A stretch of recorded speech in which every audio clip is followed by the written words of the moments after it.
Okay, let's continue our discussion of the Ramayana. This time we'll be talking about some of the more complex stories in the middle sections.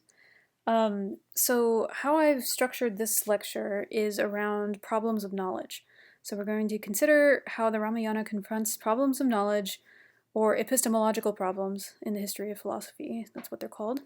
Um, and the reason why I'm talking about knowledge issues and epistemological problems is because I think that they are central to Rama's journey towards becoming Vishnu, towards like realizing himself as Vishnu, this god of, sometimes he's called the god of preservation, but he's also a god associated with order and justice. So epistemological problems are specifically problematic in terms of acting justly in the world. Um, I'll also be talking about beauty. Beauty in this text is especially important. It seems to pose a particular epistemological problem. Beautiful things seem good. We are drawn to them. But how do we know that they are good? How do we know our desire or attraction for beautiful things is a good thing to have? And then this issue is especially complex when that beautiful thing is a person. So we'll be talking a lot about women today. And then we'll think, kind of pulling everything together, how the text is trying to teach us through teaching Rama about judgment and justice, Therefore, so like we're going to be thinking about how can we act justly in a complex world? How can Rama act justly in a complex world? Okay, I'm going to come back to this slide at the end, so hopefully it'll make more sense then. If you feel a little lost right now, you might feel a little bit better after listening to the whole lecture. It'll make more sense when we have examples. Okay, so first off, I wanted to start off by saying that we have confronted problems of knowledge this semester already. Knowledge is an important part of these ancient texts. So to remind you, Genesis 1:2, that the tree that Adam and Eve are told not to eat by God in the Hebrew and Christian tradition is the tree of the knowledge of good and evil. It's not just the tree of good and evil, but the tree of knowing the difference between good and evil. So when they sin, their sin in eating from this tree is choosing to know something. So that sort of presumes that knowledge itself is a problem. Choosing knowledge, choosing to know, might be an issue in the ancient world. Of course, we talked about this a lot in the Odyssey. Telemachus's issue in not knowing his father is an epistemological one. He says that he is Odysseus' son, but cannot be sure. How can anyone be sure, since no one knows his own begetting? Telemachus deals with his epistemological problem by coming to know his father in an interesting and sometimes almost painful kind of way. So that's a knowledge issue. And then the Ramayana presents a particular epistemological issue that has to do with the Hindu religion. So this is said in an aside, in a parenthetical phrase on page 13. Although Rama was Vishnu, his human incarnation made him unaware of his identity at that moment. So this is rather new. The idea here is that because of how incarnation works, because of how Brahma and Atman can exist, well, actually, Atman is forgetting that you are a part of Brahman, that kind of thing. I'm referring to what I covered in the last lecture. Because of those issues, it's possible for the same individual to have this epistemological problem inherent to himself. Rama is Vishnu, but there are times when Rama doesn't realize that he is Vishnu. Maybe he needs to come to recognize that he's Vishnu, that he's a god, or maybe something else. So this is particularly interesting, I think, for us in this class. The Ramayana poses this particular knowledge issue. Okay.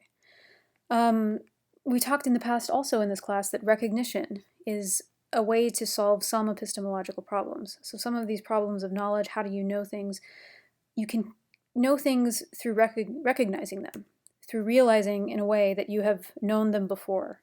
So here's the definition of recognition that we've covered several times now. The mental process of identifying something that has been known before.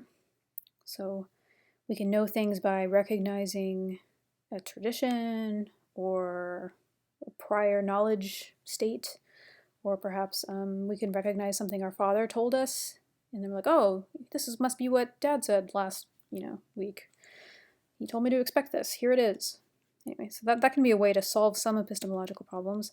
We spoke of this in the Odyssey, the bow contest, the olive tree bed. There's other ones as well, but these are both examples of recognition scenes whereby Penelope recognizes Odysseus.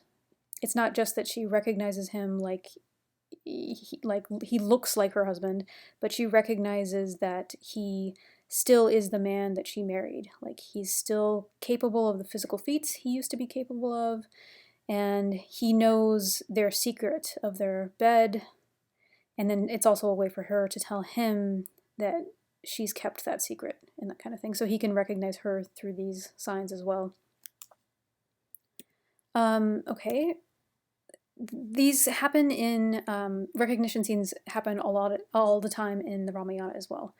So we talked about this scene last time when Rama and Sita, their eyes meet, and they don't realize that they've known each other before, but we as readers get this knowledge that they had been together before in heaven as Vishnu and Lakshmi, but in their present incarnation they looked at each other as strangers.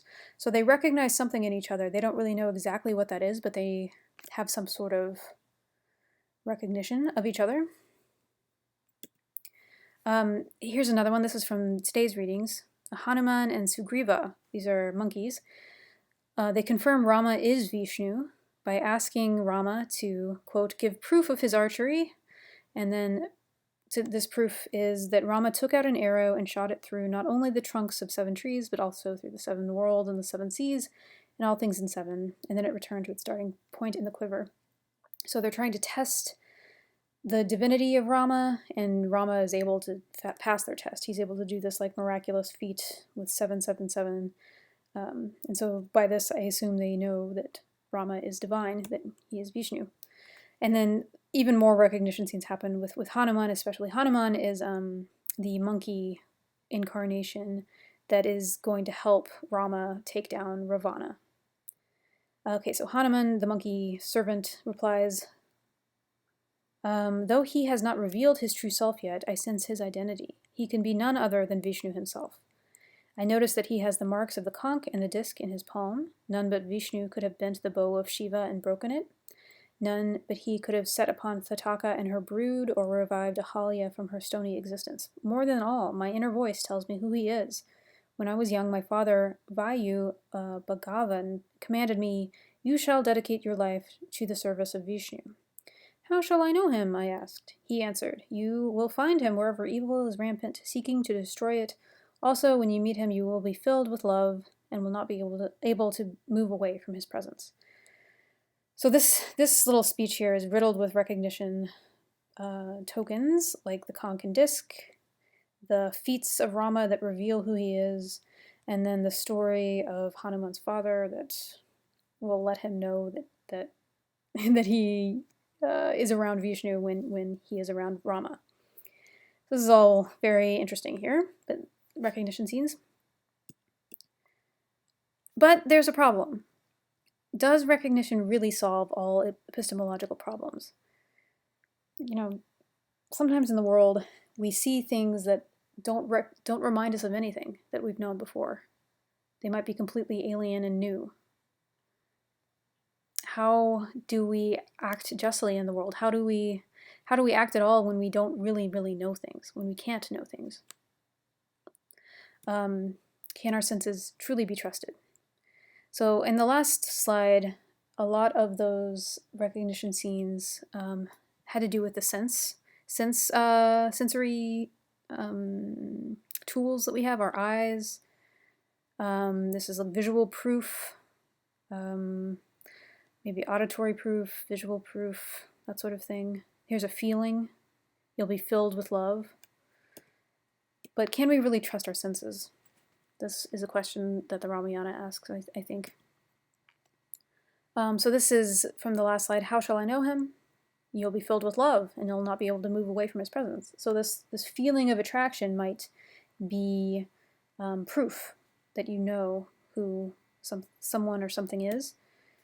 But this is the same sort of feeling that someone like Surpanaka has. Surpanaka is the female figure who starts off lovely and then ends up kind of ugly and evil in the middle of the Ramayana of our readings.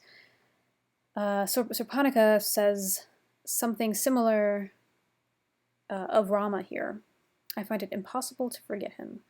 Surpanaka is drawn to Rama in the same way that Hanuman is drawn to Rama. Everyone seems to be drawn to Rama.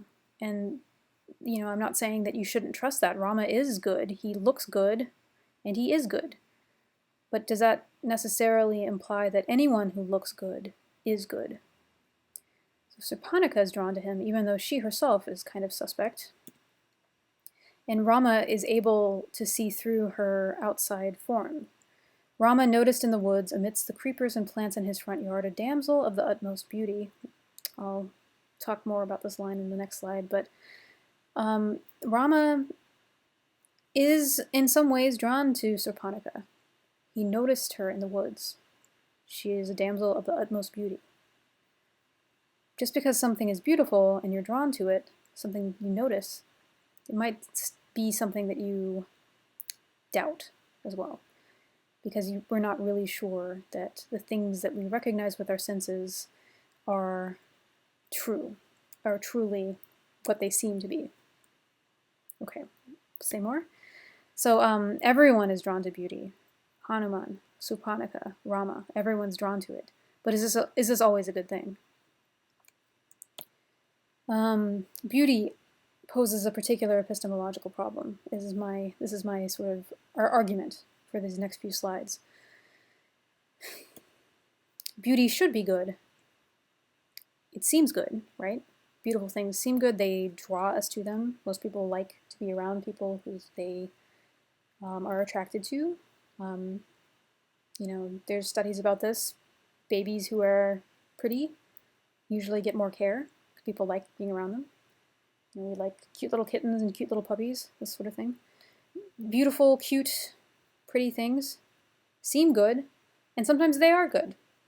So here's some quote that I think the relationship between outside appearance and inner goodness is clear relative to Sita. So when Rama, Lakshmana, and Sita reached the Godavari's river bank, they were enchanted with their surroundings. Rama felt a great tenderness for his wife, who looked particularly lovely, adorned with the ornaments given by Anusuya. Rama glanced at her whenever a beautiful object caught his eye. Every tint of the sky, every shape of a flower or bud, every elegant form of a creeper reminded him of some aspect or other of Sita's person. So I think we read this and we get a feeling that, oh wow, Rama really loves Sita. She's beautiful. Not only is she beautiful, but the setting in which she's situated is beautiful. All these pretty things are catching his eye, and he's reminded, by seeing beauty, he's reminded of Sita's beauty herself. This seems nice, right? Sure. But on the other hand, sometimes beautiful things are not good, even though they seem good. So there's like levels, right? So here's that line about Surpanaka again. Surpanaka. So Rama noticed in the woods, amidst the creepers and plants in his front yard, a damsel of the utmost beauty. He realized that Surpanaka had only an appearance of quality and was really cheap and shameless.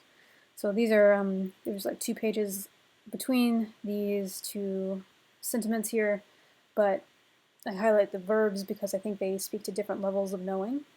So at first Rama notices that this woman is beautiful. He seems kind of like drawn to her in some way. At least his eyes are drawn to her. And then when she sort of keeps talking, she sort of reveals herself to be not so beautiful on the inside. And then he has this greater depth of knowledge when he realizes that she's only beautiful in appearance. And actually, that's masking what she really is, which is cheap and shameless. Interesting. Okay, so we'll keep going. So this is the kind of question that I think the Ramayana is asking us. Can you trust appearances? We have to depend upon appearances, just because that's how humans navigate the world. But can you trust them? How do you know? And so here I'm kind of, this is from me as well. This is like an interpretation, but it's something that I've found, and I think it still marks us at our sort of base level as humans. I think this is true. You can disagree with me, of course, but I do think that there is a fantasy of early cultures and our own, and by fantasy I mean something we wish were true. So something that we so wish that this was true that we act as if it were true. So yeah, we want it to be true, so we sort of make it true. So this sort of fantasy is that outer form marks inner essence, that there's some sort of relationship between inside and outside, that a beautiful person is not only beautiful on the outside, but they're also beautiful on the inside, that they were blessed by God or nature or whatever to be beautiful. And we want to believe that, so we do. And then the converse of this is if something is unpleasant, physically or sensorially, we want to believe that it is intrinsically unpleasant as well. This is why like evil characters in movies are usually like uglier than good ones, that kind of thing. So we see this. You probably can remember things that we've read so far, but here's one from something that we read together in Genesis again. God said, "Let there be light." There was light. God saw the light, that it was good. This is great. This is sort of a fantasy, though, that like just because the light exists and that God sees it, he speaks that it is good. It's sort of like its physical nature is tied to its goodness. So it's a little interesting. Of course, somehow in Genesis, a serpent appears. Is the serpent good? I don't think so. But anyway, whatever. So that might not be as easy to understand, but I think especially in the Ramayana, this is very clear that these issues occur. So for Surpanaka, she sees the beautiful couple Rama and Sita, and she knows that they're not only externally beautiful, but internally they are also beautiful. So Surpanaka's jaw fell at this spectacle. This is Rama and Sita. For a moment she lost herself in gazing on this pair whose beauty complemented each other. If there was anywhere in creation a male with the perfection of attributes to be matched by a perfect female, here it was. So I think the text kind of takes for granted that Rama and Sita are both outwardly beautiful and inwardly beautiful as well. Rama and Sita's beauty implies their inner goodness. And then on the other hand, some ugly things are evil. So just before I read this aloud, this is very offensive. We would call this ableist for sure. This is like very offensive against people with disabilities. So apologies for that, but this is very common in early cultures, and I think even not that long ago, this is pretty common. I do think it's unethical. But one of the characters, Kuni, is described as, quote, a freak and a hunchback, and nicknamed thus on account of her deformity. So even her name kind of registers the deformed nature of her body. And Kuni is a very devious character. She advises one of the queens to do something against the king in this way that is seen as evil or just bad or something. So anyway, this is me kind of making the argument that like early cultures really like this sort of fantasy. We like to act like this is true, that you can tell by visual signs that what things are like on the inside. We want that to be true, but is it? Is beauty a test? I think with the character Surpanaka, that seems to be very true, that she's trying to test Rama. Here's another test, the golden deer. So if you recall this situation, I'll read the lines aloud here, and then we'll talk about it, how it exemplifies this idea that beauty might be a test for our characters, and maybe for us too, as readers. So I believe this is Sita speaking to Rama. So they're out in the wilderness. Lakshmana's around too. Rama, Sita, Lakshmana. Here comes, this is Sita speaking. There is an animal at our gate with a body of shining gold, and its legs are set with precious stones. It is a dazzling creature. Please catch it for me. So Sita is drawn to this beautiful thing, and why wouldn't you be? This is amazing. It's this golden, precious stone-studded deer. Wow. So she wants it. Is that necessarily so bad? I don't think so, but the story continues. The fates were at work, and this was to be a crucial moment in their lives. Normally, Rama would have questioned Sita's fancy, but today he blindly accepted her demand and said cheerfully, "Yes, of course you shall have it. Where is it?" And he rose to go out. So this kind of gives us clues. Maybe he should have questioned her fancy.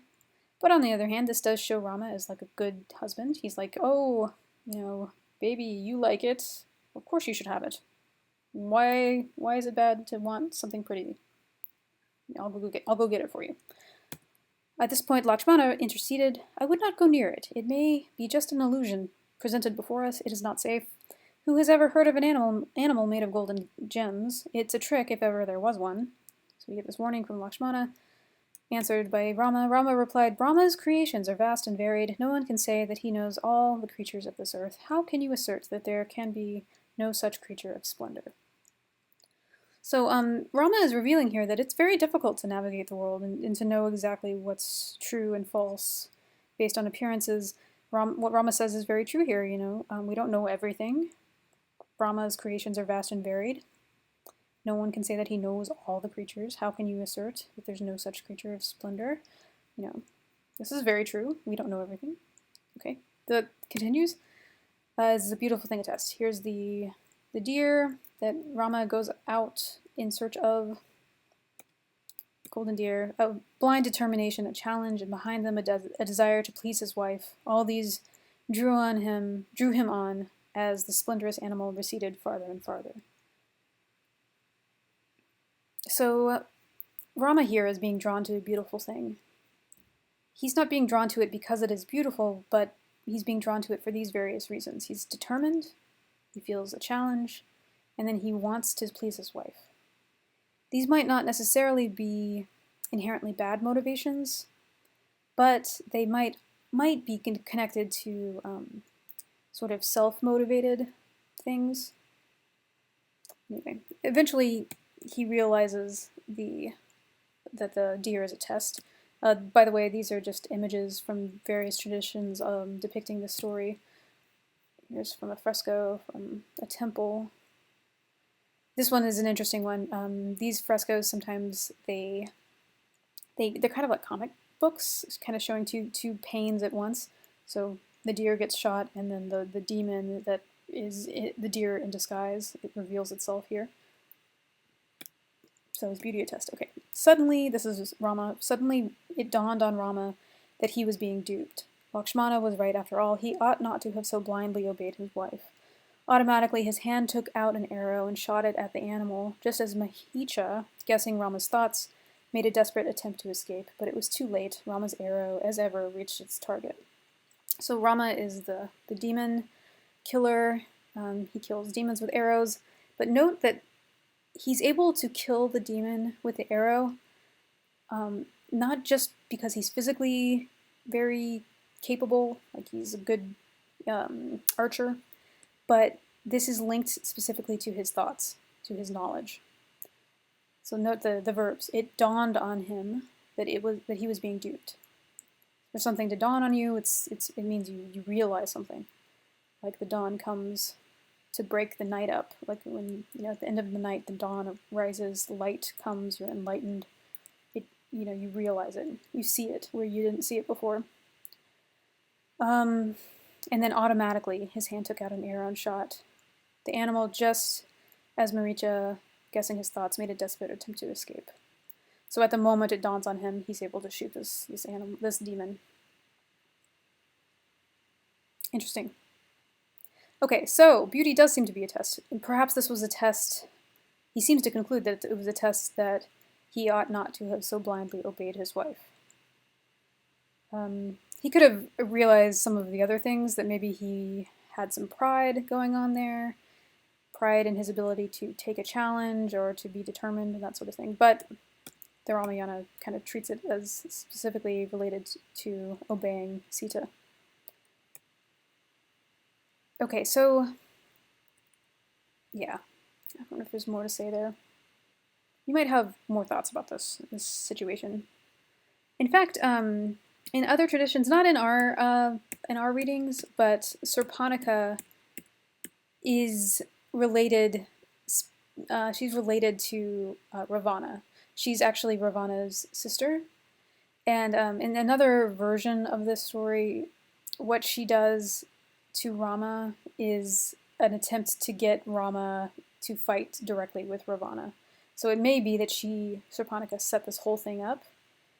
In our version, however, Surpanika seems more like a desperate woman who just wants Rama to love her, and she's revealed to be actually ugly and evil and all that sort of thing.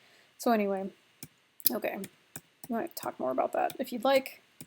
There's different versions of this story, obviously. This is why I want to talk a little bit more about beauty. So here's another epistemological problem with it. What does it mean? And for whom does it mean? So even if beauty is there to test us, like as if we're Rama, we identify with Rama, in this case, beauty is a test.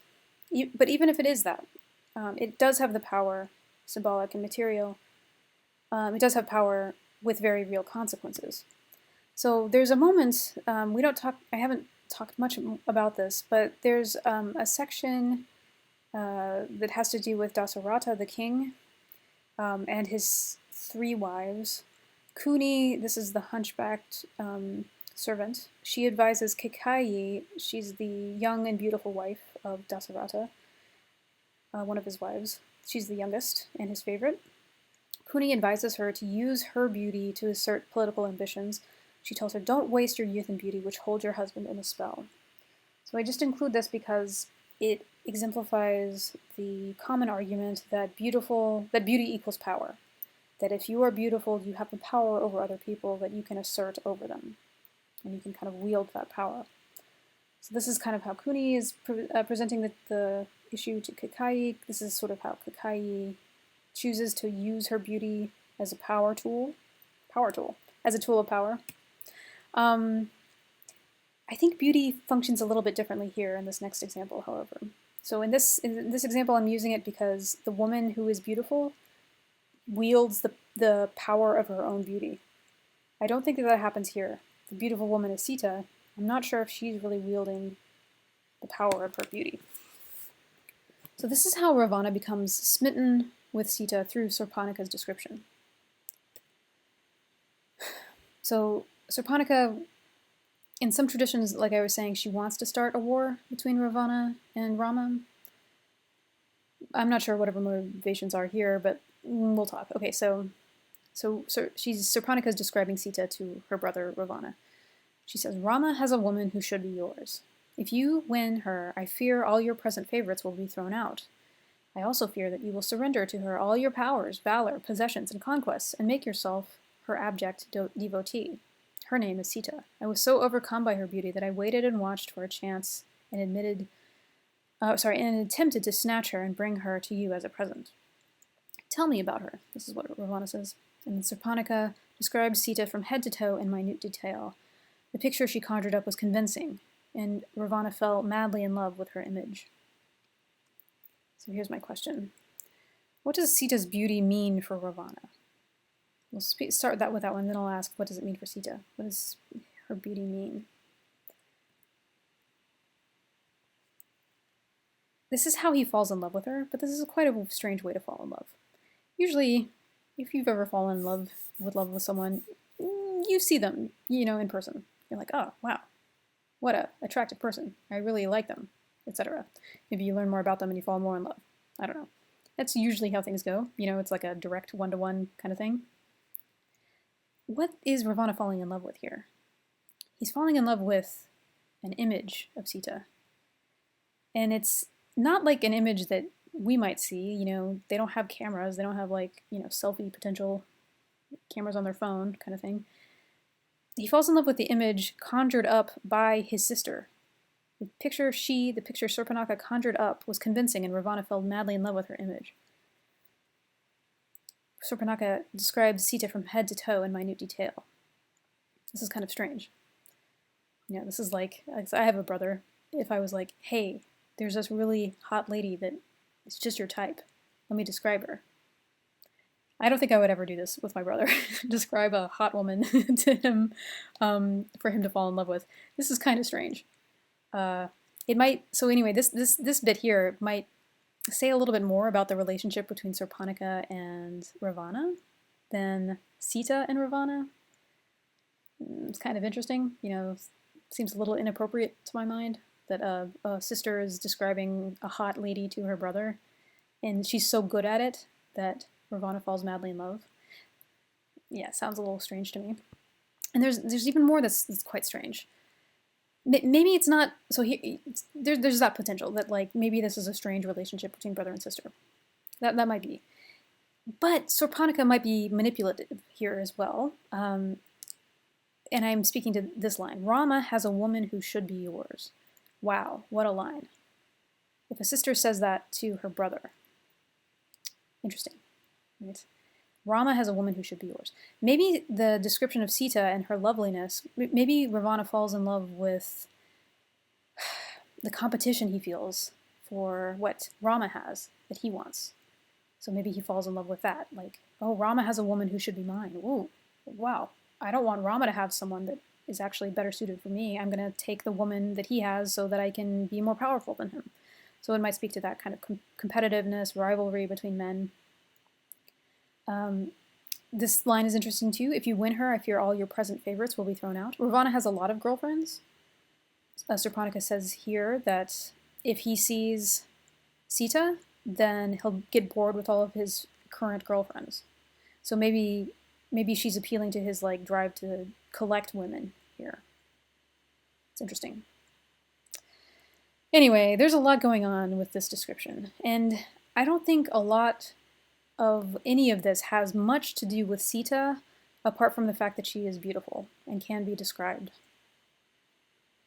If you know what I'm saying here. So what I'm saying is it really Sita's power that's being described here? I don't think so. It's more like what Sita represents for Surpanaka, what she represents for Ravana, what she represents for Rama. I don't think that Sita can fully wield the power that her beauty represents for everyone else around her.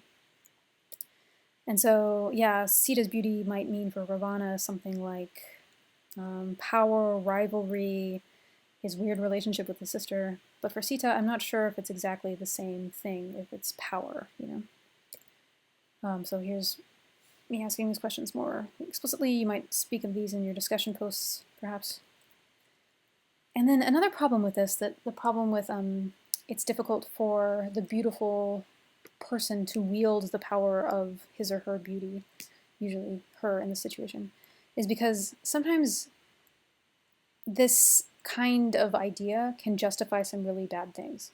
So this is a slide that I'm putting in here just because I think this is important. It's a contemporary problem that we still deal with these days, but I think a problem with assuming that beauty equals power, that like a beautiful person wields the power of his or her beauty without qualification, assuming that this is true, that beauty equals power. This sort of assumption underlies a lot of rhetorical justifications of rape. Yeah, so here's a scene where it does just that. This is the scene of, it's a rape scene where Ravana takes Sita. Rape, I'm using in its Latinate sense here. Rape, the word rape in English comes from the Latin word raptus, R-A-P-T-U-S. Raptus is the verb meaning to take. And so rape, from its Latin roots, contains this kind of dual meaning. You can be taken by something, like overwhelmed and enamored even. So like we have words like rapture or enraptured in English. So if I'm enraptured with music or enraptured with a painting, I'm taken by it. It's so powerful and beautiful and attractive that it takes over. I feel like this sense of overwhelm from it. So that's part of the Latinate root of rape, but also it has this component of like predation, like a predator, like a raptor, like velociraptor if you like dinosaurs, or raptor like a bird of prey.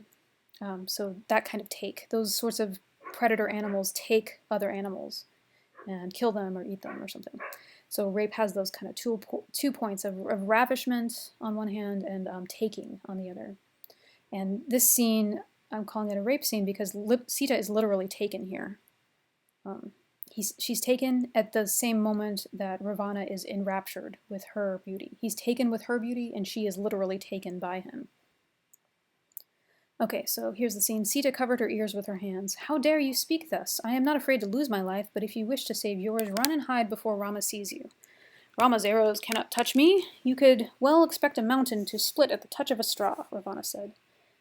Be kind to me, I am dying for your love. I will give you a position greater than anything a goddess can have. Have considerations, have mercy. I prostrate myself before you. When Ravana fell to the floor, Sita recoiled and started weeping aloud. Oh, my lord, oh, brother, Lakshmana, come and help me. At this, Ravana, remembering an ancient curse that if he touched any woman without her consent, he would die at that instant, dug the ground under Sita's feet, lifted it off with her, placed it in his chariot, and sped away. Okay, so get back to what I was saying. Assuming that beauty is power, assuming that Sita's beauty is her power, can make us think that it's her fault that she's raped here. It's her fault because she's beautiful and that she tempted Ravana. That's sort of what he's doing here through his rhetoric. He is claiming that she's just as powerful as he is. He says, be kind to me. I am dying for your love. Be kind to me. You don't ask someone to be kind to you if they are weaker than you. You ask someone, oh, please be kind to me. It's like, have mercy on me. He even uses that language later. He's acting like she's much more powerful than him. Be kind to me. I'm dying for your love. I will give you a position greater than any goddess can have. Have considerations. So I put this in orange because he's starting to act like they're equals, perhaps. Like he's acting transactional here.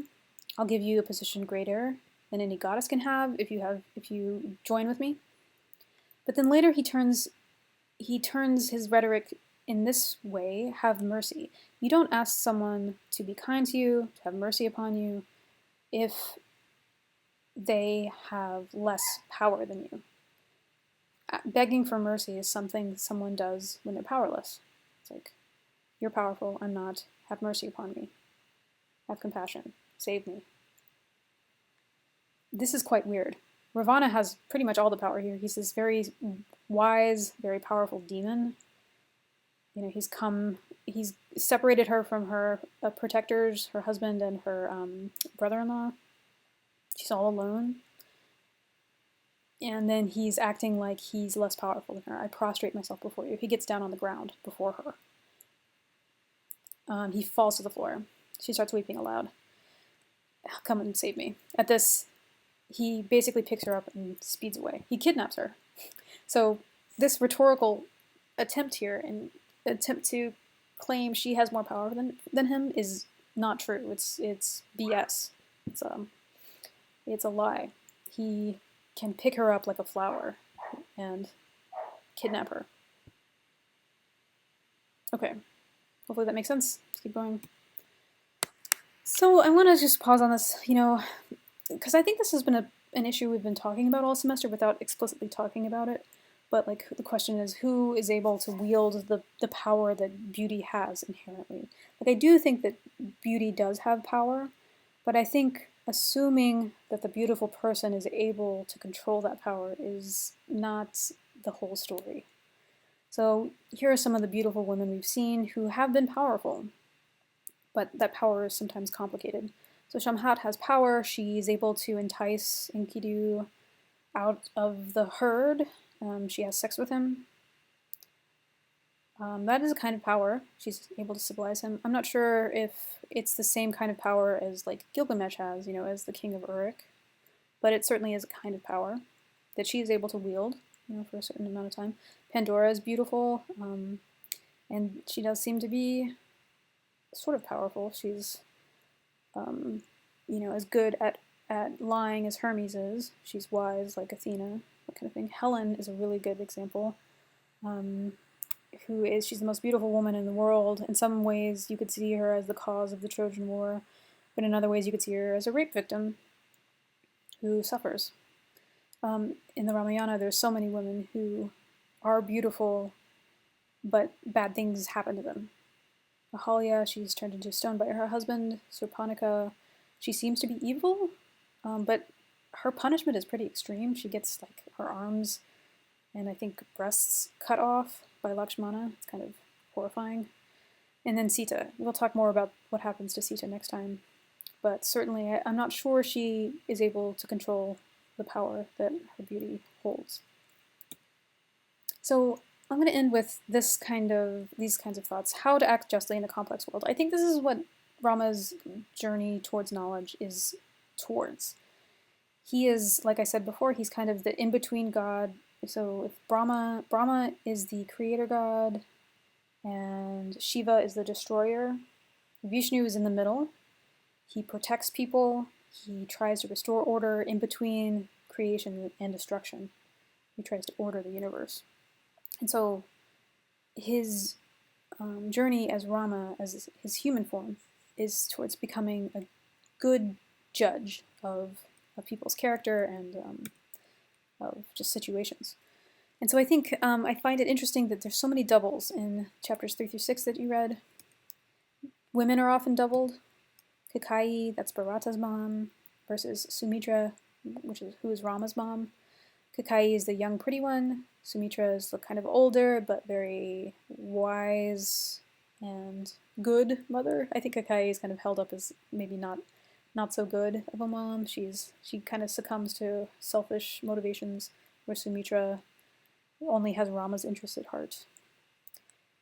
You might push back on this. I don't think Kakeyi is that bad, to be honest with you, but here we are. I think the text views Kakeyi as like not as good of a mom as Sumitra.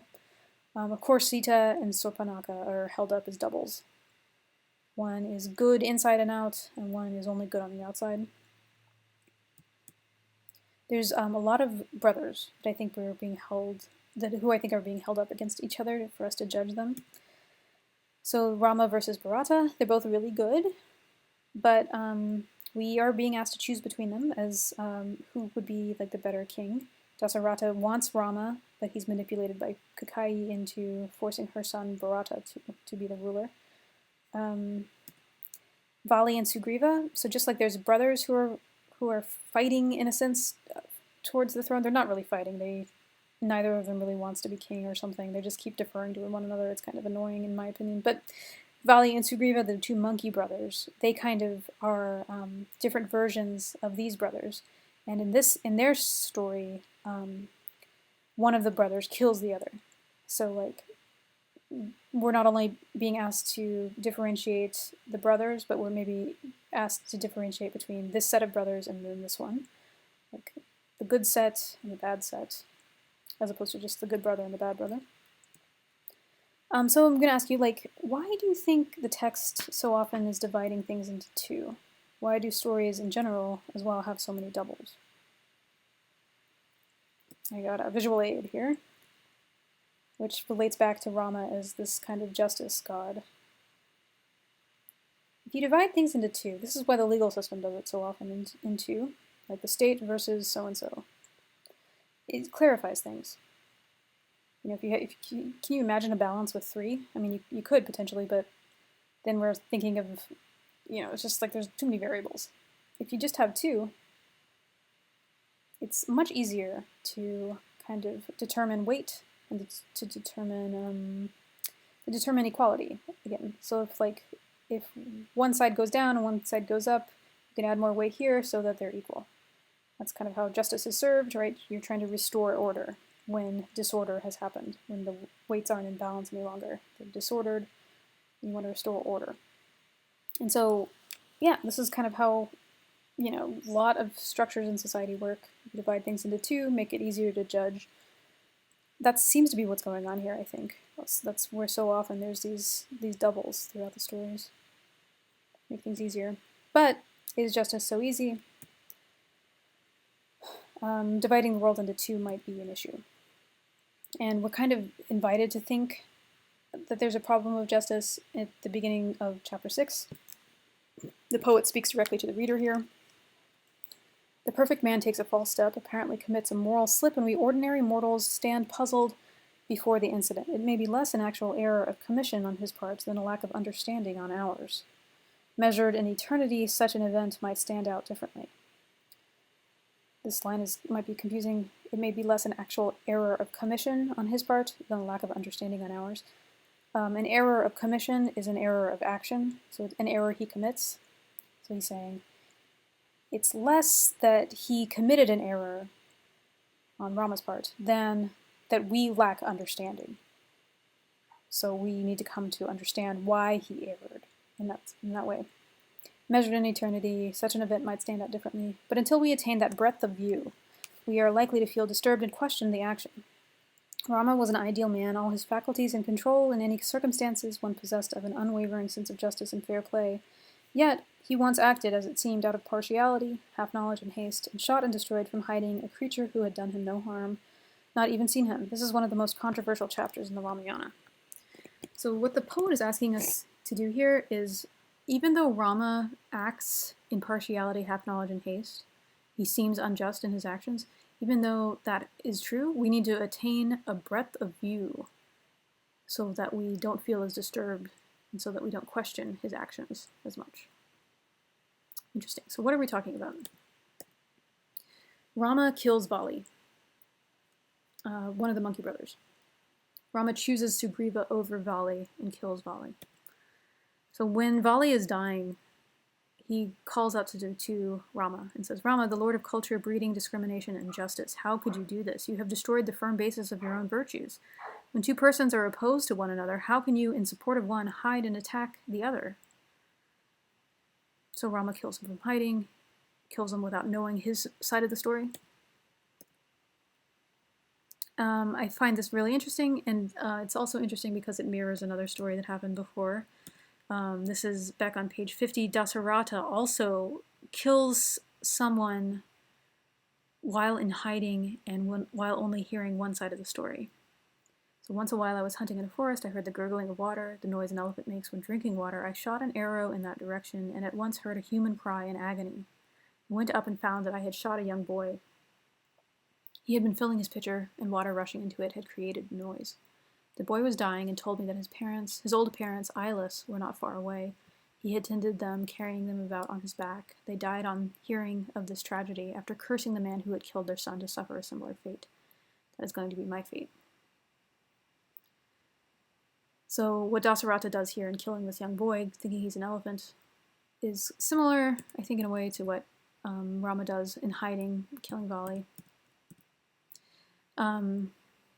Dasarata, when he tells this story, he sees it as the sort of karmic event of his past that justifies Kakai's treachery in going against his will in having her son be king. And so there might be the sort of potential that we see Rama killing Vali as bad karma. So dividing the world into two makes justice simpler, but is this justice? Rama was an ideal man, all his faculties in control. He was possessed of an unwavering sense of justice and fair play, yet once he acted, as it seemed, out of partiality, half-knowledge, and haste, and shot and destroyed from hiding a creature who had done him no harm, not even seen him. Okay, so this, I'm drawing on it because this is a big problem for Rama. If we want to believe that Rama is an ideal man and he's the incarnation of a god, then everything he needs to do needs to be perfect. And so how do we reconcile the fact that he acted out of partiality, half-knowledge, and haste, and acted unjustly, and with such great consequences that he murders someone? I'm putting a lot of stress on this because